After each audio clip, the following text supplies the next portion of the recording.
Balita penderita penyakit hidrosefalus Nafasha asal Aceh Tenggara meninggal dunia pada Selasa 8 Agustus 2023. Sebelumnya, Nafasha sempat menjalani operasi di Rumah Sakit Umum Daerah Zainal Abidin Banda Aceh dan rawat jalan di RSUD Haji Sahudin Kota Cane, Aceh Tenggara.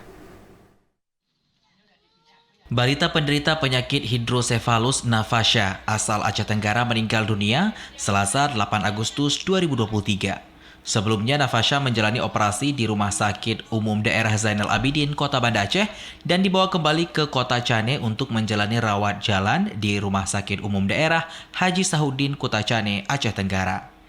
Ibu balita ini, Adi Irma, mengatakan Nafasha sempat dibawa ke RSUD Haji Sahudin untuk dilakukan pengobatan. Kemudian pihak rumah sakit tersebut langsung merujuk Nafasha ke RSUD Zainal Abidin untuk dilakukan tindakan lebih lanjut.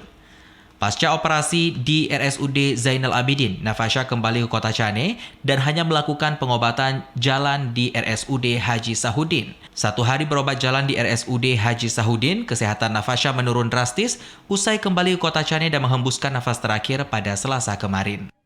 Operasi di sana, kami membawa dia pulang karena sudah disuruh sama dokter di Banda Aceh.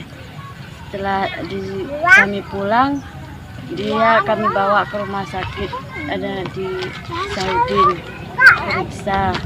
Setelah kami pulang ke rumah, ternyata kondisi dia semakin memburuk. Adi Irma menyampaikan rasa terima kasih kepada PJ Gubernur Aceh dan PJ Bupati Aceh Tenggara serta pihak yang terlibat dalam membantu anaknya selama ini, khususnya biaya pengobatan. Dari Aceh Tenggara, Abdul Aziz, TVRI melaporkan.